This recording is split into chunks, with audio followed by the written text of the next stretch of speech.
जय हिंद, वंदे मातरम। स्वागत है सभी साथियों का आपके अपने favourite education channel study exam academy पर। सभी साथी एक बार लाइव जुड़ जाएं। बिल्कुल सभी को मकर संक्रांति की हार्दिक शुभकामनाएं। और सभी ने आप अच्छे ढंग से इंजॉय किया होगा, पतंगे वगैरह उड़ाई होगी। और अब तो सरकारी वर्दी पहन के ही पतंग उड़ाएंगे, तभी मजा आएगा उड़ाने का, ऐसे कोई मतलब नहीं है रे। और क्लास में आगे बढ़ने से पहले आरपीएससी की एक अनअकैडमी पर एक नई घोषणा यहाँ पर की गई है। जितने भी मेरे साथी आरपीएससी की तैयारी को मजबूत करना चाहते हैं तो उनके लिए यहाँ पर एक नया ऑफर अनअकैडमी लेकर आई है, जिसमें 12 महीने का सब्सक्रिप्शन लेने पर 2 महीने का सब्सक्रिप्शन बिल्कुल आपको मुफ्त में दिया जा रहा है। और 24 महीने का सब्सक्रिप्शन लेने पर 3 महीने का सब्सक्रिप्शन बिल्कुल आपको मुफ्त में दिया जा रहा है। तो अभी डाउनलोड करें अनअकैडमी एप्लीकेशन प्ले स्टोर से, या लिंक डिस्क्रिप्शन में दिया हुआ है। पहला प्रश्न क्या है आपके सामने, राजस्थान में पंचायती राज का शुभारंभ कब हुआ? 1952, 1956, 1959 या 1965 में। तो राजस्थान में पंचायती राज का शुभारंभ कब हुआ? बिल्कुल, तो सबसे पहले राजस्थान में हुआ था, और राजस्थान के नागौर जिले के बगदरी गांव में 2 अक्टूबर, कब? 2 अक्टूबर 1959 में पंडित जवाहरलाल नेहरू जो प्रधानमंत्री थे उन्होंने इसका उद्घाटन किया। और 73वें संविधान संशोधन अधिनियम के आधार पर राजस्थान में पंचायती राज अधिनियम 1994 में पारित किया गया, और जो 23 अप्रैल 1994 से प्रभावी हुआ था। तो राइट आंसर आपका 3 नंबर हो जाएगा। जो विद्यार्थी बता रहे हैं सभी का राइट है, मैंने पूरी इसकी डिटेल आपको बता दी है। आप हमारे टेलीग्राम ग्रुप में भी जुड़ सकते हैं, स्टडी एग्जाम एकेडमी के नाम से है, लिंक डिस्क्रिप्शन में मिल जाएगा। इन प्रश्नों की यदि आपको पीडीएफ चाहिए या प्रैक्टिस आपको करना है तो नीचे डिस्क्रिप्शन बॉक्स में एक लिंक दे रखा है, उस लिंक के ऊपर आप क्लिक जरूर करें। उसके ऊपर आप जैसे ही क्लिक करोगे तो आपको वहां पर बहुत ही शानदार प्रश्न आपको मिल जाएंगे प्रैक्टिस करने के लिए। अगला प्रश्न है कि संसद के 2 सत्रों के बीच अधिकतम अंतराल हो सकता है 3 माह का, 6 माह का, 8 माह का या 10 माह का? राइट आंसर क्या हो जाएगा? संसद के सत्र राष्ट्रपति के द्वारा स्व इच्छा से बुलाए जाते हैं, राष्ट्रपति बुलाता है, परंतु 2 सत्रों के बीच में 6 माह से अधिक का अंतर नहीं हो सकता। तो राइट आंसर आपका 2 नंबर हो जाएगा। 6 महीने से ज्यादा अंतर इसमें नहीं हो सकता, और इसकी जो बुलाता है ये राष्ट्रपति बुलाता है अपनी इच्छा से। अगला प्रश्न देखते हैं, प्रश्न संख्या 3, निम्नलिखित में से कौन सी एक राज्यसभा सदस्य बनने के लिए अर्हता नहीं है? राज्यसभा का सदस्य बनने के लिए 1 नंबर है भारत का नागरिक हो, उसकी आयु 35 वर्ष हो, वह किसी लाभ के पद पर नहीं होना चाहिए, वह विकट मस्तिष्क या दिवालिया घोषित नहीं होना चाहिए, यानी पागल वगैरह नहीं होना चाहिए। तो कौन सा इसके लिए नहीं है? राइट आंसर क्या हो जाएगा राज्यसभा का सदस्य बनने के लिए? राज्यसभा संसद का एक स्थायी और उच्च सदन होता है, ध्यान रखना, स्थायी होता है और उच्च सदन होता है। राज्यसभा सदस्य के लिए न्यूनतम आयु बिल्कुल 30 वर्ष है, ना कि 35 वर्ष। तो आपका 2 नंबर यहाँ पर राइट हो जाएगा, जो कि यहाँ पर गलत दे रखा है। बिल्कुल, क्लास अच्छी लगी हो तो इसे लाइक और शेयर जरूर करें अपने मित्रों के पास में, ताकि सभी तक पहुंच सके। अगला प्रश्न क्या है कि अणुव्रत आंदोलन के प्रणेता है? अणुव्रत आंदोलन के प्रणेता कौन है? दयानंद सरस्वती, विवेकानंद, केशव चंद्र सेन या आचार्य तुलसी? अणुव्रत आंदोलन नैतिकता का आंदोलन है, जो किसी धर्म या संप्रदाय से जुड़ा हुआ नहीं है। तो राइट आंसर क्या हो जाएगा? आचार्य तुलसी। 4 नंबर आपका करेक्ट आंसर हो जाएगा। अगला प्रश्न देखते हैं, किसे परमाणु का निर्माण होता है? परमाणु का निर्माण किसे होता है? न्यूट्रॉन और प्रोटॉन से, न्यूट्रॉन और प्रोटॉन से, सेम या आगे, इलेक्ट्रॉन और प्रोटॉन, इलेक्ट्रॉन, न्यूट्रॉन और प्रोटॉन से। परमाणु का निर्माण किसके द्वारा होता है? इस प्रश्न का राइट आंसर क्या हो जाएगा? हाँ, तो इस प्रश्न का राइट आंसर बताएं। देखिए प्यारे साथी, कौन कौन इसका राइट आंसर बताते हैं, देखें। बिल्कुल सभी का राइट आंसर आना चाहिए। बहुत सारे विद्यार्थी यहाँ पर रॉन्ग आंसर बता रहे हैं। तो करेक्ट आंसर क्या हो जाएगा इसका प्यारे साथियों? बिल्कुल सभी का राइट आंसर हो जाएगा इलेक्ट्रॉन, न्यूट्रॉन और प्रोटॉन, तीनों से मिलकर आपका परमाणु बनता है। बिल्कुल, और इलेक्ट्रॉन पर ऋणावेश होता है, और बाहरी कक्षाओं में इलेक्ट्रॉन चक्कर लगाता रहता है। अगला प्रश्न देखते हैं। अगला प्रश्न आ चुका है कि पंचशील को भारत चीन समझौते के अंतर्गत किस वर्ष लागू किया गया? 1950, 54, 55 या 1960? पंचशील जो समझौता हुआ था अपना, इसके बारे में आपको पूछा गया है। बहुत ही अच्छा प्रश्न है। पंचशील को भारत की विदेश नीति के संदर्भ में सर्वप्रथम 29 अप्रैल, कब? 29 अप्रैल 1954 को, ध्यान रखना, 1954 में तिब्बत के संबंध में भारत और चीन के बीच हुए समझौते में प्रतिपादित किया गया। भारत और चीन के बीच में 1954 में। 2 नंबर आपका राइट हो जाएगा। बिल्कुल सभी का राइट है। अगला प्रश्न देखते हैं, भूकंप की तीव्रता को मापने का यंत्र कौन सा है? सिस्मोग्राफ, लेक्टोमीटर, वोल्टमीटर या इनमें से कोई नहीं? भूकंप की तीव्रता किससे मापते हैं? तो ये सिस्मोग्राफ यंत्र के द्वारा रिक्टर पैमाने पर मापते हैं। एक नंबर आपका राइट आंसर हो जाएगा। बिल्कुल, इस पैमाने को चार्ल्स रिक्टर ने विकसित किया था। किसने? चार्ल्स रिक्टर ने। रिक्टर पैमाने पर भूकंप की तीव्रता 1 से लेकर 12 तक मापी जाती है। 1 से लेकर 12 तक इसमें होती है स्केल, जिससे पता चलता है कि भूकंप की तीव्रता कितनी है। नेक्स्ट, अगला प्रश्न की ओर रुख करते हैं बिना देरी किए। आपके समय की बचत करने की पूरी कोशिश कर रहे हैं। निम्न में से किस नदी को बिहार का शोक कहा जाता है? दामोदर नदी, कोसी नदी, सतलज नदी या व्यास नदी? बिहार का शोक दामोदर नदी को कहा जाता है। जो भी विद्यार्थी बता रहे हैं एक नंबर दामोदर नदी, उन सभी का राइट आंसर हो जाएगा। नेक्स्ट, अगला प्रश्न देखते हैं। अगला प्रश्न क्या है कि जब काम ढूंढने पर रोजगार नहीं मिले तो इस बेरोजगारी को कहा जाता है। हम अपन रोजगार ढूंढ रहे हैं, काम ढूंढ रहे हैं, फिर भी हमें काम नहीं मिल रहा है, तो इस बेरोजगारी को क्या नाम दोगे? ऐच्छिक बेरोजगारी, अनैच्छिक, खुली बेरोजगारी या आदर्शीय बेरोजगारी? देखो, भारत में क्या है, तीव्र गति से जनसंख्या में वृद्धि हो रही है, जिसके कारण खुली रोजगारी बढ़ती जा रही है। इस प्रकार की बेरोजगारी शहरों में ज्यादा पाई जाती है, तो राइट आंसर हो जाएगा खुली बेरोजगारी। क्या हो जाएगा? खुली बेरोजगारी। जितनी जनसंख्या बढ़ रही है वैसे वैसे आपकी बेरोजगारी भी बढ़ती जा रही है। आने वाले समय में बहुत ज़्यादा बेरोजगारी फैल जाएगी, रोजगार मिलना बहुत ही मुश्किल होगा, क्योंकि सारा काम अभी ऑनलाइन होने लग गया है, जिसकी वजह से कंप्यूटर के द्वारा जहाँ 100 आदमी की आवश्यकता होती थी वहाँ 10 आदमी काम कर रहे हैं, 10 आदमी उसका पूरा काम कर देते हैं। जितने जैसे जैसे तकनीकी टेक्नोलॉजी बढ़ती जा रही है वैसे वैसे रोजगार धीरे धीरे यहाँ पर कम होते जा रहे हैं, लोगों की आवश्यकता कम होती जा रही है वहाँ पर। अंतर्राष्ट्रीय मुद्रा कोष की स्थापना कब हुई? 1945, 1946, 1947 या 1948? राइट आंसर बताएं साथियों। अंतर्राष्ट्रीय मुद्रा कोष की स्थापना दिसंबर 1945 में हुई थी। एक नंबर आपका राइट हो जाएगा। हाँ, और इसने 1947 में कार्य करना प्रारंभ किया था, और अंतर्राष्ट्रीय मुद्रा कोष का जो मुख्यालय है वो है आपका वाशिंगटन डीसी में। अगला प्रश्न देखते हैं।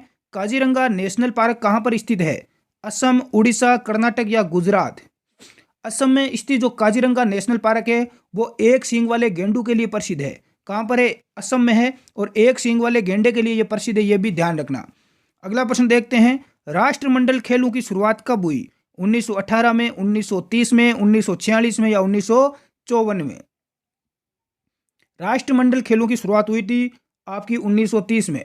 कब हुई? 1930 में हुई थी। कहाँ पर हुई? कनाडा में, हैमिल्टन कनाडा में हुई थी। और भारत ने 1934 में लंदन में आयोजित दूसरे राष्ट्रमंडल खेलों में पहली बार भाग लिया था। 1930 में शुरुआत हुई और भारत ने सर्वप्रथम 1934 में इनमें भाग लिया था, ये भी ध्यान रखना, लंदन में। अगला प्रश्न देखते हैं। अखिल भारतीय दलित वर्ग के संस्थापक कौन थे? तो राइट आंसर क्या हो जाएगा?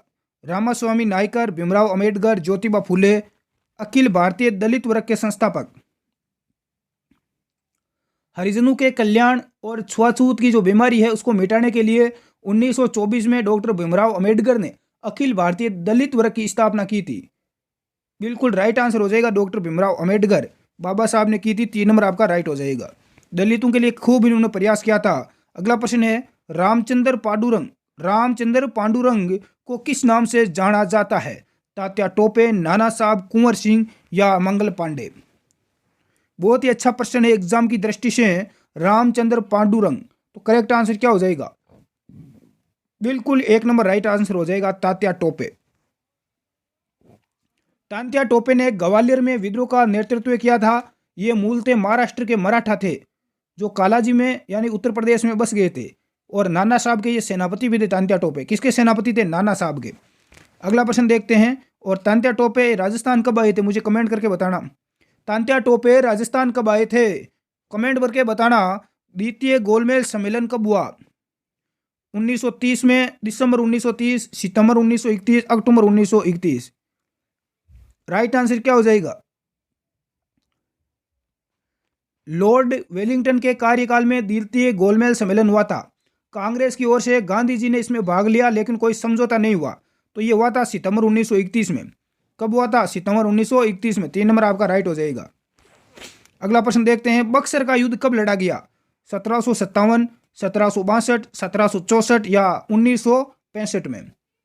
बक्सर का युद्ध कब लड़ा गया? बब्बर शेरों, अंग्रेजों और मीर कासिम अवध के नवाब शुजादौला कौन? शुजादौला के तथा मुगल सम्राट शाह आलम द्वितीय के मध्य बक्सर का युद्ध हुआ था 1764 में। 3 नंबर आपका राइट हो जाएगा।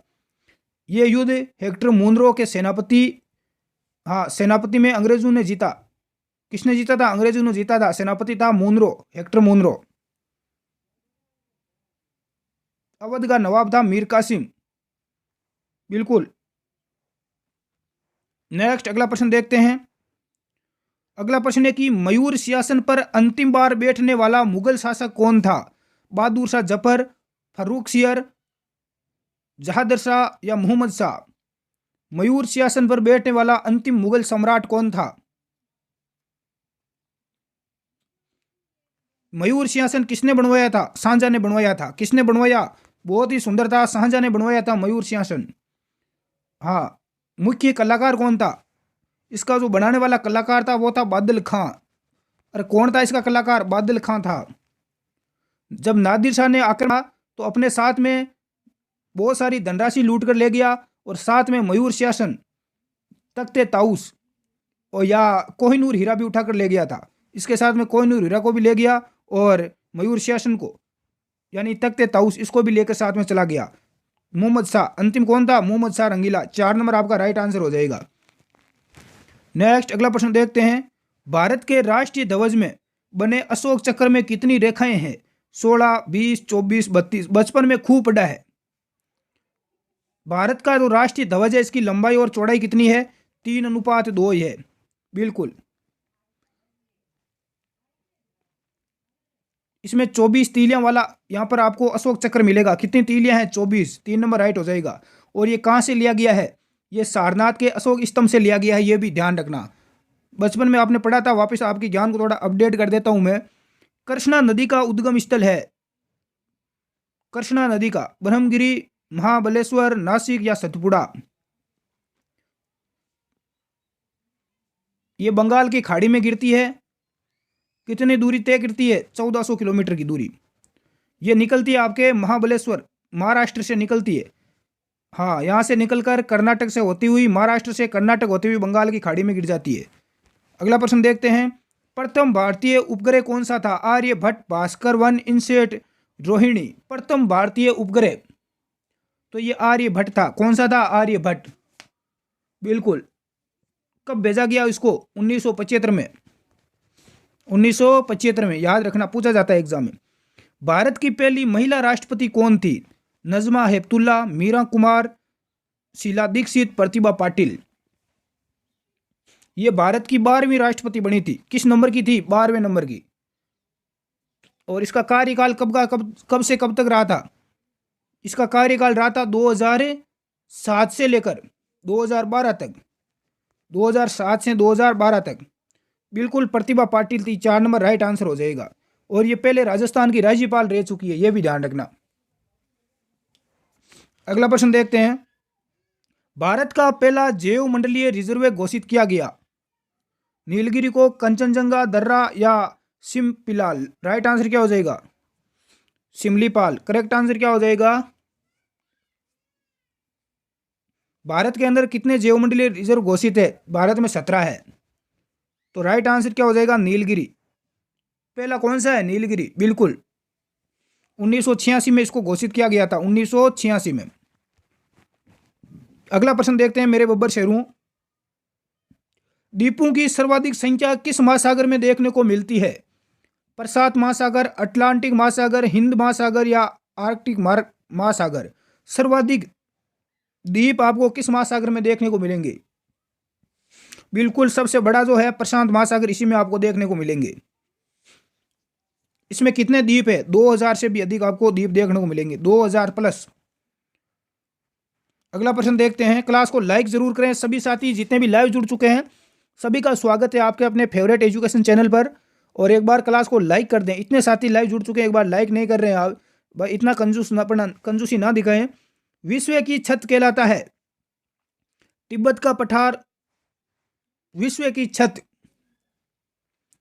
विश्व का सर्वोच्च पठार पामीर का पठार, मध्य एशिया के किर्गिस्तान और कजाकिस्तान में स्थित है। विश्व का सबसे वृहद तिब्बत का पठार चीन के दक्षिण भाग में है। राइट आंसर क्या हो जाएगा? विश्व की छत पामीर का पठार। विश्व का सर्वोच्च शिखर, बिल्कुल, या विश्व का सर्वोच्च पठार, विश्व की छत। अगला प्रश्न देखते हैं, ज्ञानपीठ पुरस्कार किस क्षेत्र वालों को दिया जाता है? बहुत ही महत्वपूर्ण प्रश्न है, एग्जाम में पूछा जाता है। ज्ञानपीठ पुरस्कार किस क्षेत्र में दिया जाता है? साहित्य, फिल्म, इतिहास या खेल? ज्ञानपीठ पुरस्कार भारत का एक प्रतिष्ठित पुरस्कार है जो नई दिल्ली स्थित भारतीय ज्ञानपीठ नामक साहित्य संस्था द्वारा दिया जाता है और इसकी स्थापना 1965 में हुई थी। तो साहित्य के क्षेत्र में दिया जाता है, इसकी स्थापना 1965 में की गई थी। 1 नंबर आपका राइट हो जाएगा, ये प्रश्न पूछा जाता है एग्जाम में। अगला है कि संयुक्त राष्ट्र संघ की स्थापना हुई थी, संयुक्त राष्ट्र संघ की स्थापना कब हुई? अमेरिका के राष्ट्रपति थे फ्रैंकलिन रूजवेल्ट, उनके प्रयासों से 24 अक्टूबर 1945 को संयुक्त राष्ट्र संघ की स्थापना की गई। 50 संस्थापक देशों में भारत भी शामिल है, इसके 50 देश है इसमें, जिसमें अपना भारत भी शामिल है। 24 अक्टूबर 1945, 3 नंबर आपका राइट हो जाएगा। अगला प्रश्न है कि हाथी पांव रोग कहलाता है। हाथी पांव रोग, जिसमें क्या होता है? बिल्कुल, पांव होता है, जो पैर होता है वो हाथी की तरह बड़ा हो जाता है, पैर बड़े मोटे हो जाते हैं। कौन सा यहां पर मच्छर इसको फैलाता है? फाइलेरियोसिस, बिल्कुल 2 नंबर आपका राइट आंसर हो जाएगा। अगला प्रश्न देखते हैं, विटामिन ई के स्रोत क्या क्या है? विटामिन ई की कमी से कौन सा रोग होता है, ये बताओ। विटामिन ई की कमी से, विटामिन ई की कमी से क्या होता है? जनन क्षमता कम हो जाती है। इसके अलावा इसके जो स्रोत है वो है मक्खन, पत्तेदार सब्जियां, गेहूं के अंकुर में प्रचुर मात्रा में ये पाया जाता है। तो राइट आंसर 3 नंबर हो जाएगा, मक्खन, पत्तेदार सब्जियां और गेहूं के अंकुर, बिल्कुल 3 नंबर आपका करेक्ट आंसर होगा। अगला है कि उत्तल दर्पण से बना हुआ प्रतिबिंब कैसा होता है? साइंस का प्रश्न है। उत्तल दर्पण में प्रत्येक दिशा में प्रतिबिंब दर्पण के पीछे बनता है, उसके ध्रुव और फोकस के बीच वस्तु से छोटा, सीधा और आभासी बनता है। तो 1 नंबर राइट आंसर हो जाएगा, हमेशा वस्तु से छोटा बनता है और आभासी प्रतिबिंब बनता है। यह प्रश्न पूछा जाता है एग्जाम में, काफी महत्वपूर्ण रहेगा। अगला है कि परम 10,000 है। परम 10,000 क्या है? मिसाइल है, युद्ध का टैंक है, सुपर कंप्यूटर है या कृत्रिम उपग्रह है? बिल्कुल राइट आंसर हो जाएगा सुपर कंप्यूटर। कौन है? सुपर कंप्यूटर, सभी का राइट है। ये क्या काम आता है? ये मौसम विज्ञान, भूकंप विज्ञान या पूर्व अनुमान लगाने के लिए कि भाई बारिश वगैरह होगी या नहीं होगी, भूकंप आएगा या नहीं आएगा, उसका पहले ही पता लग जाता है इसके द्वारा। अगला प्रश्न देखते हैं। क्लास आज लंबी नहीं करूंगा मैं, मकर संक्रांति है, आप आनंद लीजिए। 2 अगस्त को प्रधानमंत्री नरेंद्र मोदी द्वारा लॉन्च किए गए ई रूपी का सर्वाधिक उपयोग निम्न में से किसके लिए होगा? सरकारी योजनाओं का लाभ सीधे लाभार्थी तक पहुंचने में, संस्था या संगठन को दान देने के लिए, भ्रष्टाचार में कमी लाने के लिए। ई रूपी का सर्वाधिक प्रयोग किसके लिए किया जाएगा? राइट आंसर बताएं देगा बब्बर शेरू। बिल्कुल उपरोक्त सभी होगा, 4 नंबर आपका राइट है। अगला प्रश्न देखते हैं। प्रधानमंत्री ने गांव के बच्चों को प्ले स्कूल की सुविधा देने के लिए किस कार्यक्रम का शुभारंभ किया है या शुरुआत की है? विद्या प्रवेश का प्रोग्राम, खेलकूद प्रोग्राम, कला डिजाइन प्रोग्राम या संतुलित आहार प्रोग्राम? तो इसके लिए की है विद्या प्रवेश प्रोग्राम की। 1 नंबर आपका राइट हो जाएगा।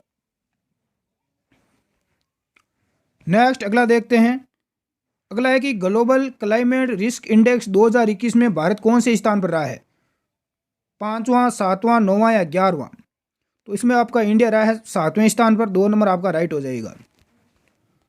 अगला प्रश्न है कि 51वां दादा साहब फाल्के पुरस्कार 2019 में किससे सम्मानित किया गया? राजेश खन्ना को, ऋषि कपूर को, शंकर महादेवन या रजनीकांत को? तो इसके लिए रजनीकांत को दिया गया, 4 नंबर आपका राइट आंसर हो जाएगा। अगला प्रश्न क्या है? राज्य के 6वें वित्त आयोग का अध्यक्ष निम्न में से कौन है? अशोक लाहोटी, निरंजन आर्य, प्रद्युमन सिंह या सीपी जोशी? करेक्ट आंसर बताएं देखें बब्बर शेरू। बिल्कुल सभी का राइट आंसर आना चाहिए एकदम। किस किस का देखें राइट आता है?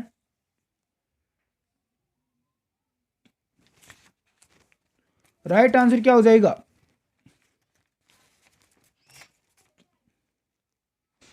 बिल्कुल प्रद्युमन सिंह, 3 नंबर आपका राइट हो जाएगा। सभी का राइट है। और आज की क्लास में इतना ही। बाकी जीके जीके करेंगे। इसकी पीडीएफ वगैरह आपको चाहिए तो लिंक नीचे डिस्क्रिप्शन बॉक्स में मैंने दे रखा है, वहाँ पर उस लिंक पर आप क्लिक करें ज़रूर और अपने दोस्तों के पास शेयर भी कर दें। धन्यवाद साथियों, जय हिंद। मिलते हैं हम नेक्स्ट क्लास में।